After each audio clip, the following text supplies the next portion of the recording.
Welcome back students. Today we are going to discuss list in Prolog. So basically we have done many programs till now in Prolog and we have understood that Prolog is the programming language which is used for logic programming. We have seen how we can use variables, constants in Prolog, how we can write predicates in the Prolog, how we can call the predicates, how we can create the rules in Prolog, how we can write recursive rule, how we can have mathematical operations, operators, everything we have seen in detail with simple programs. Now we are going a step ahead and we are going to discuss list. Now what is a list? When we compare Prolog with other programming languages, if we talk about C, C++ or any other languages, we have the functionality of arrays available.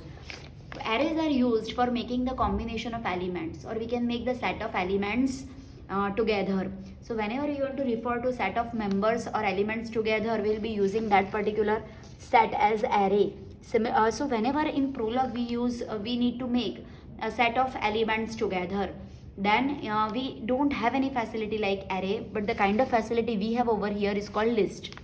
So like we have array in C, C++ or other programming languages, in case of Prolog, the functionality which we have where we can create a list of elements or we can create the group of elements is called list. Now unlike array, in array what is the restriction? That whenever we create an array, it is necessary that all elements of the array must be homogeneous, means they must have the same data type. But when we talk about list, it is not compulsory. A list can have any number of arguments, means a list can have first of all any number of members. Okay, then we can have members of any data type, means mixed data type is allowed. We can have even complex data types.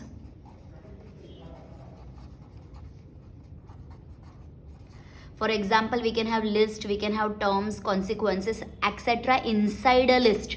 Means a list can contain multiple data types inside. It may have complex data types, means a user created data types also inside, and even nested list can be there inside the list. So list can be written as can have as many members as required and whatever type of members as we required. So it gives you flexibility of having members. So what is the advantage of having list? You can create a list of any data type member. You can create list of even simpler and complex data type members also together. Okay, now let us first of all discuss that how a list is going to be declared. If we want to declare a list, what is the syntax of declaring a list? So a list can be declared using different syntaxes. So one of the simple most syntax of list is, suppose I have to write a list of the members like this, then it can be written like this. Suppose it has n members, so I may write it like this in square brackets. So you may write in square brackets T1, T2, T3 up to Tn. For example, if I am creating the list of 10 elements, it can be written as 1, 2, 3, let us say up to 10. Or I may have it like 1a minus 15x, let us say 125. That can also be a list of different data type members combined together. So inside square brackets separated by comma, all the members have been written. But see, it is not as simple as array we had, where again elements were written separated by comma. How it is not same, that is what we are going to discuss over here. In a list, all the elements that we write in the list are not equivalent. All the elements in the list are not equivalent. In case of array, all the elements, let us say I have created an array of 3 elements. If I want to access the first element, suppose the name of the array is A, I can write A0. If I want to write down this element, then I can write A2. So any element can be accessed using the index of the array. But when we talk about a list is basically not accessible entirely. List is a special kind of data structure where only one element is considered as special element, and that is only accessible, and that element is the first element of the list. Let me repeat. List is a special kind of data structure where all elements are not equal. The first element of list is very important and special, and that element is only the accessible element out of the list. So if you want to, let us say, find out minimum out of this list or maximum out of this list, you cannot access all element at once like we had been doing with array. At a time, a single element is visible or accessible, and that is the first element of array. First element of list in case of the list. So the special element of the list, which is the only accessible and available element, is the first element of list, and which is called head. Please remember this properly. So head is the special element of the list. It is nothing but the first element of the list. So a list can be called as head, that is the first element of the list, and tail. Okay, tail means all remaining elements. Tail means all remaining elements. This in short can be written as H for head, then this is vertical bar, and T for tail. This is the most popular syntax of writing a list. Even a list can be written like this also. Suppose the same list can be written like in round brackets also. List can be written. This can be written like round bracket T1 then comma. Now say T1 is the first element, so it is a head. Now the remaining element, suppose the name of the array is L, list is L, then the remaining list is going to have once again the elements. Okay, so see, we are going to use dot over here as the operator, that is also called functor.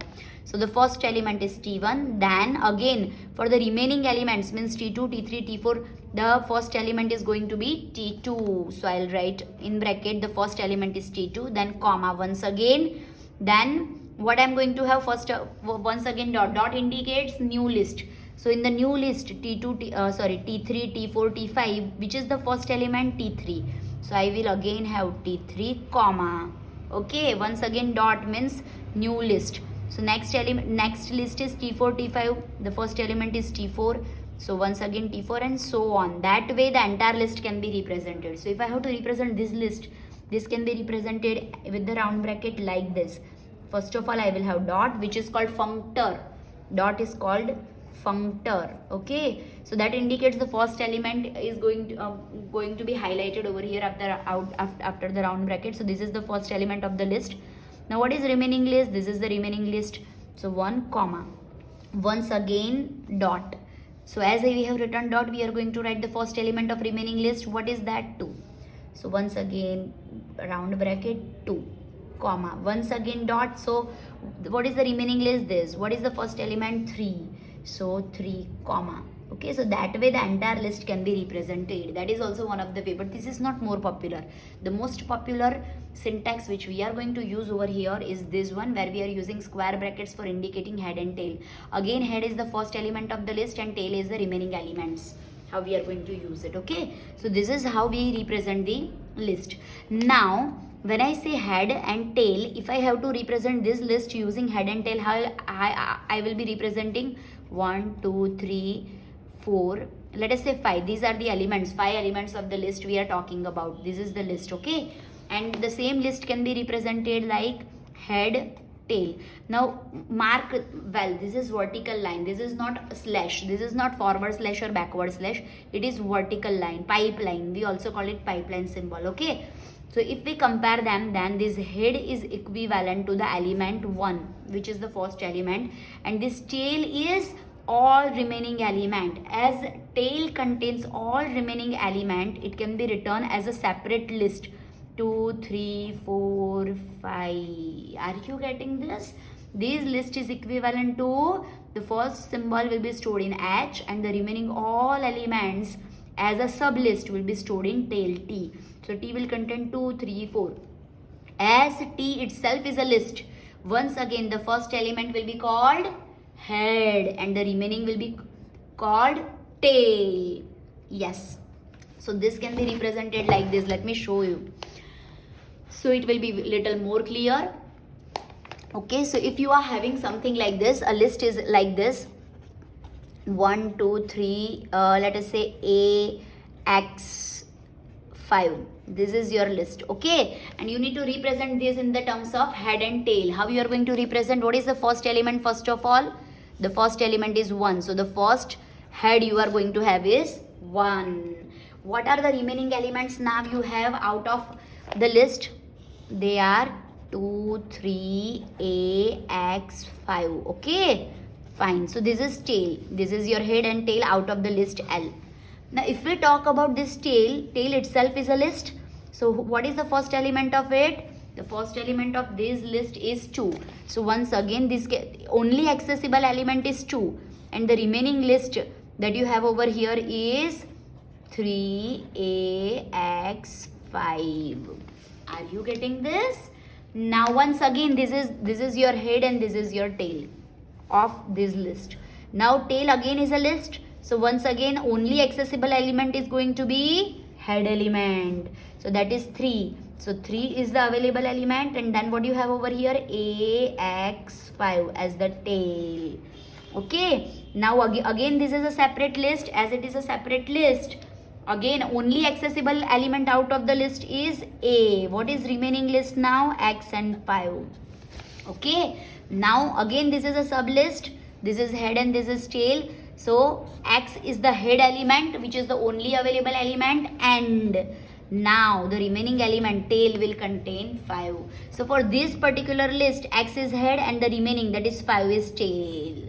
Now if we talk about this list, see, observe this very carefully, because here is very important concept that we need to understand. A list which contains a single element, that element is going to be head element, and the remaining tail is going to be empty list. So this is called empty list. So a list which contains a single element will contain a single element which is a head element, and the remaining will be empty list. Okay. So can you observe over here how this list has been stored? So all elements are not same, and all elements are not accessible as well. The only accessible element for this list is 1. The only accessible element for this list is 2. The only accessible element for this list is 3. For this A, for this X, for this 5. So suppose you want to access this X out of the list, you want to access this element, then what you have to do? You have to travel through this, and finally over here you will be able to access the element. Are you getting this? Now see, in array, whenever you have to access any specific element, you had used indexed and you had loop. Okay, so using the loop you can travel back. But that is possible because all elements are similar. Here looping is not possible. So what you have to do over here? The concept that you have to use with the help of list is called recursion. You have to use recursion, and using recursion only you will be able to access the elements. Okay. Now before we will be discussing recursion and the functions of list, let us try to understand how the elements are accessed over here. Suppose I am having a list which contains A, B, C, D and E. Okay. And if I want to access the first element only, I may write it like this: X, vertical line and underscore. This underscore is called anonymous variable. Underscore is called anonymous variable. When you don't want to reuse the variable once again, instead of giving any name to variable, you can use underscore. So no memory is going to be bound to this particular variable, whatever value it is going to store. So when you write this, the value of X which you are going to get over here is A. So you can access the first element of the list. Suppose you want to access the second element of the list, then how it is possible? What syntax you should be writing in the list? You are not interested in the first element, so comma. You want the second element, okay, then vertical line, and then whatever is the remaining, I am not interested. Okay, so this is tail of the remaining list. So what you get over here? X equal to B. Suppose you are interested in the third element, that is C. Then how you are going to write it? Like, I am not interested in first element, comma. I am not interested in second element also, comma. I am interested in the third element, and whatever is remaining, that also I am not interested in. So the element which you are going to get over here is C. as we'll be writing more programs, it will be little more clear to you how you are going to use list. Okay, don't worry. So we are going to write few basic programs of the list and understand how recursion is going to be useful for writing those programs. Okay, so let us write the first program, which has been asked many a times in GTU question paper also. So as you all know that Prolog is also there in the syllabus of GTU, so you need to understand Prolog programming properly, not just for practicals but also for theory sessions. Okay, so the first function that we are going to write is called member, or we can call it search also. We can call it search also. Means what you want to do, suppose there is 1 2 3 4, this is your list, and you want to search or you want to identify that 3 is member of the list or not. Search 3 is available in the list or not. Name of the list is, let us say, L, and you want to identify that 3 is there or not. Then we can write the function, either the name can be member or search, equivalently it is going to be same. Okay, so how we are going to identify that? Suppose you are interested in 3, so how the process will happen? Your list is 1 2 3 4, so only one element out of the list is visible is 1. So let us say x contains the value 3 that you are searching for. So what you have to do, x is equal to this value. What is this value? Only variable available is head. So is x and h are same? 3 and 1 are not same. So what you have to do? You have to search in this tail. Are you getting what I am trying to say? 1 is available and the remaining tail is available. But 1 and x are not same. They are not same. So what you have to do? You have to go to tail. What tail contains? 2, 3, 4. So do you see that this is recursive call? First of all, you are searching in the head, it is not available, then you are passing this list in the recursive call, same function, you are passing new value. X will be same, but the list will change. Earlier the list was 1 2 3 4. In the next iteration, the list you are passing is 2 3 4. Now again, the only accessible element is the head element, that is 2. So you will be checking that x is same as h, that is 2. No, once again. So the remaining list or tail for you right now is 3 4. So this 3 4 will be once again passed recursively to your function. So what will happen now? Now the only accessible element over here is the head element, that is 3, and remaining tail is 4. So you will check x and h are same. Yes, they are same. So you will terminate. Are you getting what I am trying to say? So do you see use of recursion over here? We'll write the code and once again we are going to discuss that how we are going to use it. Okay, so member. Okay, now what is going, whenever we use recursive functions, first thing that we need to discuss is terminating condition. So what is going to be terminating condition over here? Suppose you are searching for 1 and 1 is directly available in the head, so you will terminate. Whatever element you are searching for is directly available as the head element, that is the terminating condition. So member x comma x vertical line pipeline t. So this is the terminating condition. When x is over here I should be writing x. When x is directly available as the head element, then we will terminate. So this is the case. Whatever x, suppose we are searching for 3 is directly available in head, then that's why we are going to terminate over here.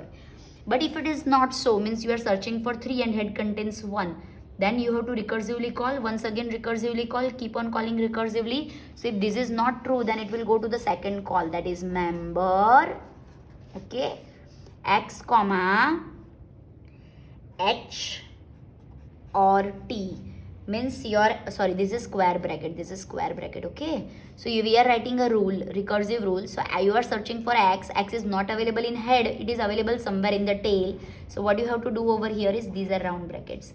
Once again recursively I will be calling member and I'll be passing the same x, but x is, we are searching in where? We are searching in tail. Are you getting this?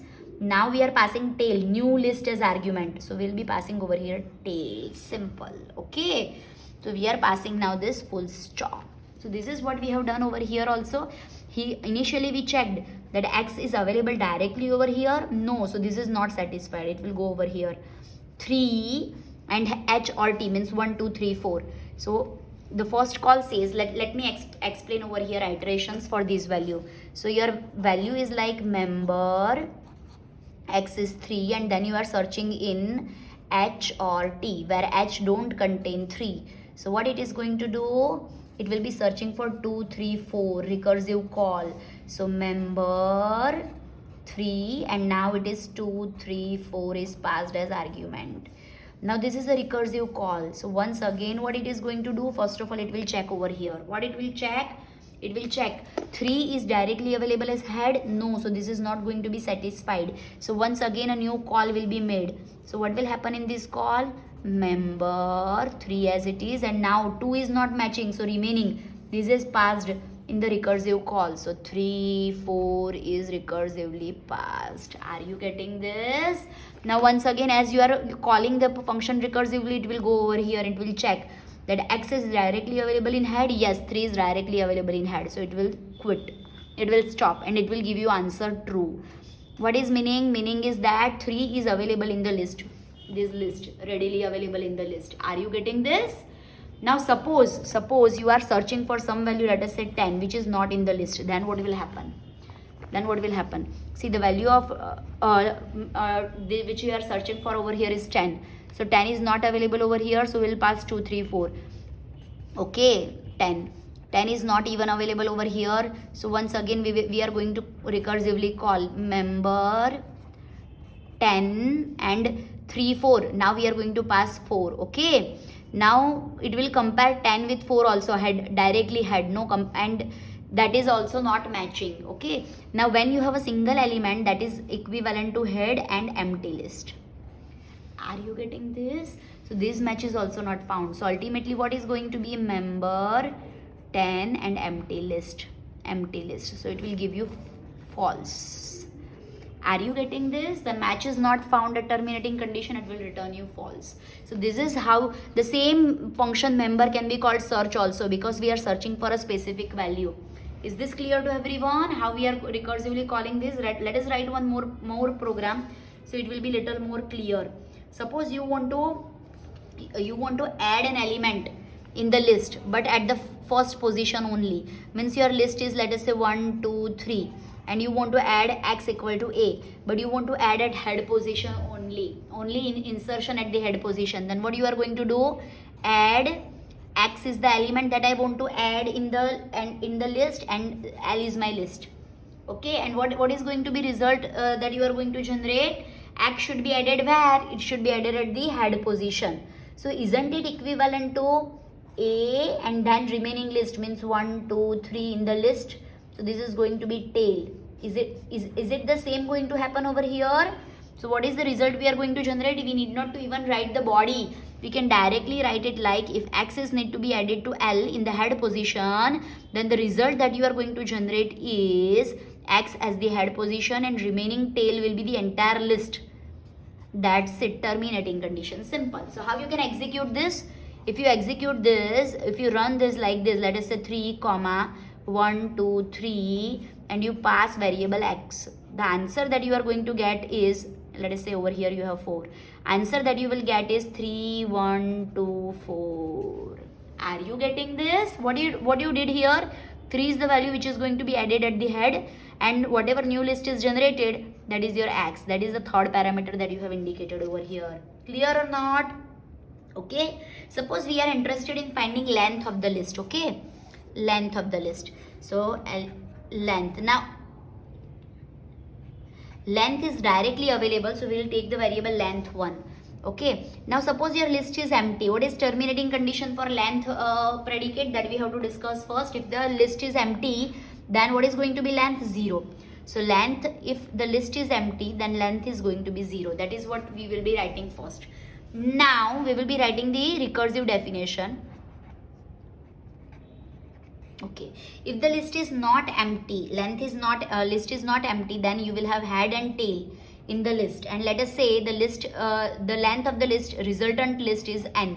Assume that n is the variable where length is going to be stored. Okay, so it is something like, if your list is 1, 2, 3, 4. Okay, now what is going to be length of this list? I don't know, but if I know that this much list has the length 3, then what is going to be length of my list?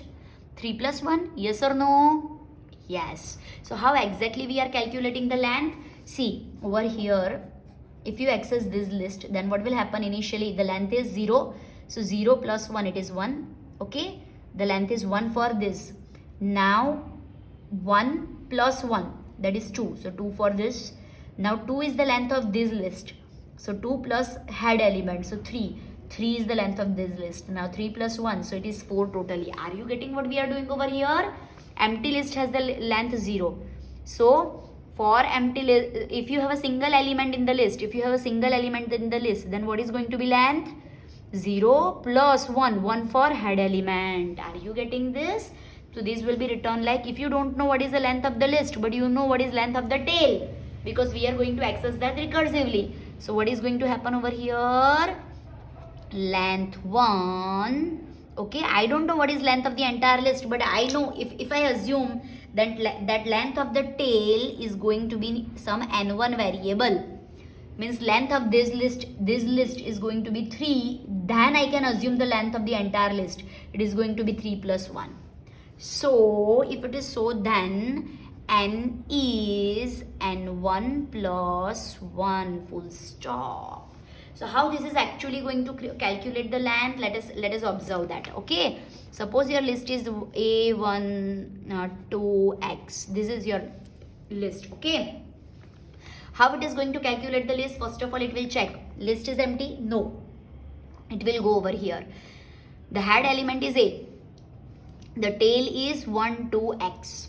So what it is going to check? T n1, means for this list the length is n1. Okay, so you don't know what is the length of this list, so once again you are recursively going to call length 1. So 1 is your head element and 2x, that is your tail element. You don't know length for that also, so 2 is your head element, x is your tail element. You don't know length of that also, x is your head element, empty list is your tail element. So when you will reach over here, this will satisfy.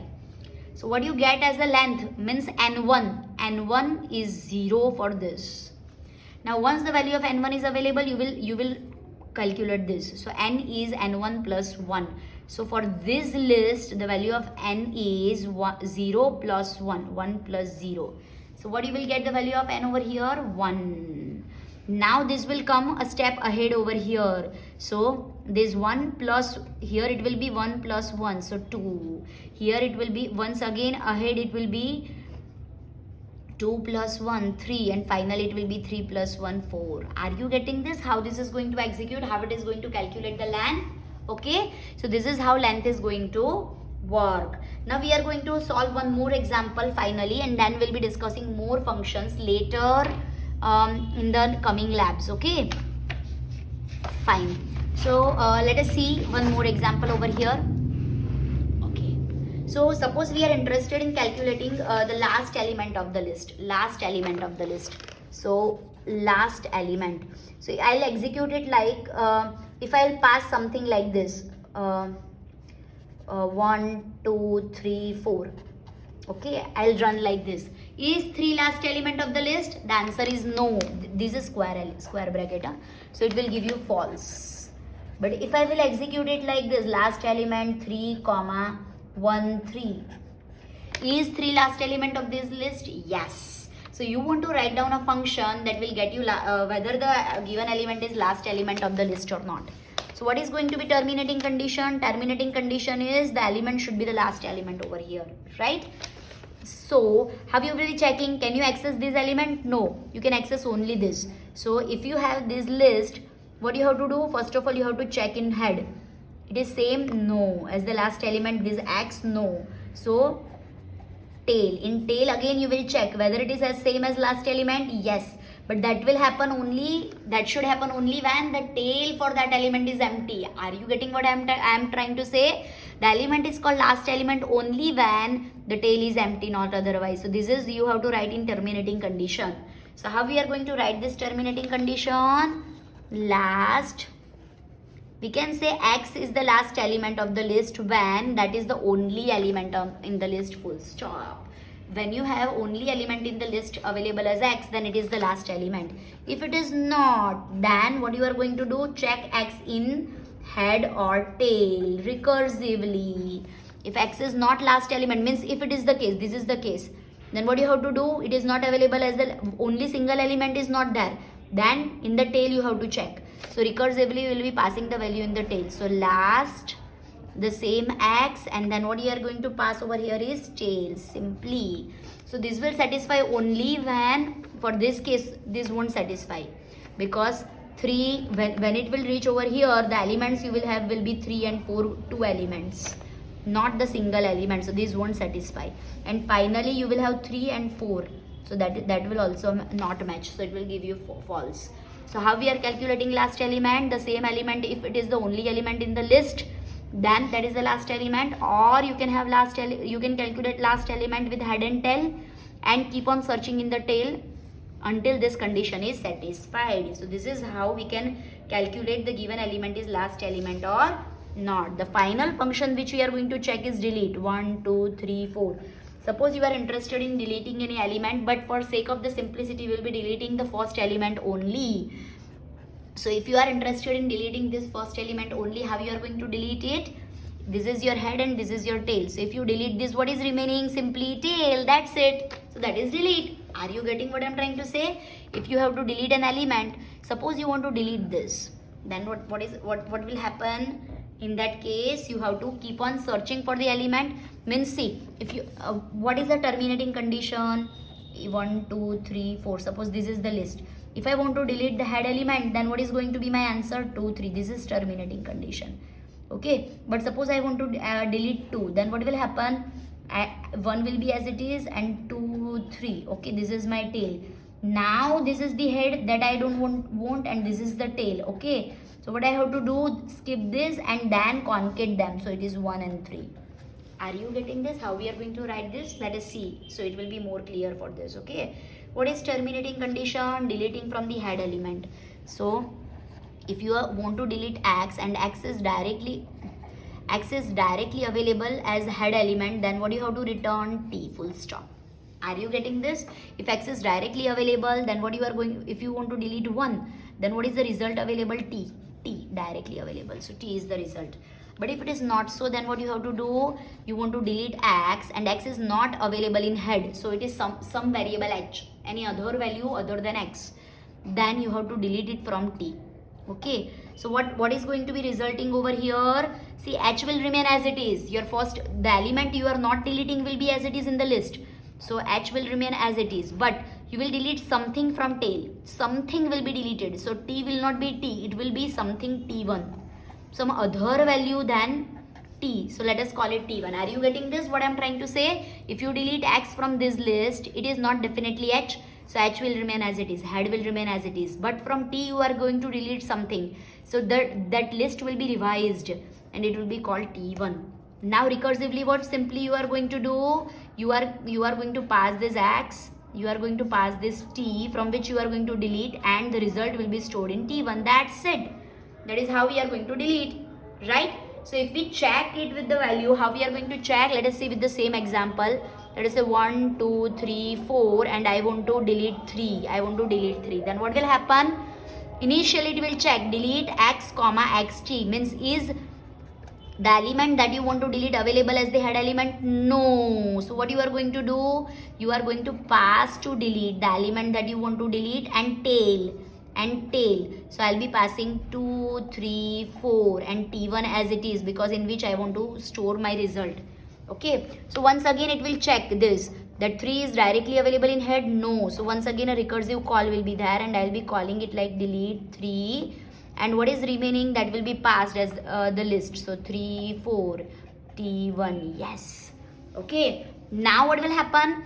This once again it will go over here and it will check that the element that you want to delete is directly available in head. Yes, available. So what it should be returning as answer? See, this tail will be returned as answer. Are you getting over here? So what will happen in this case now? The result that you are going to get directly over here is 4. 4 will be the answer that you will get from this call. So now what will happen? It will go recursively back. So what will happen? 4 is the tail it is returning. Now it will go over here. So it will have now what value it will have? 2 was already available. So 2 and 4 it will have. It will go one step ahead. So it will have now once again 1, 2 and 4. So 3 has been deleted. Can you see over here? As the recursive stack frames will go back, 3 will be deleted, and the answer that you are going to get is 1, 2, 4. Once again, see, observe, these are the calls, so it will go back. This call got the answer in T1 as 4. Okay, so it will go to the previous answer, and that will be adding up, so it will be 2, 4, and then the previous 1, 2, 4. That way you will get the answer. So you can simply write down how you are going to delete an element over here. So these are the 4 basic list functions that you will have to implement in today's lab. Few more functions we are going to discuss in next lab, and please mind well, these are the very popular function which have been asked many a times in GTU question paper also. So even I am going to demonstrate same in the on the editor also, so you can practice it properly with the different values. So please check these functions with different values. First of all, understand the concept of list properly, and then start implementing the program that we have instructed today.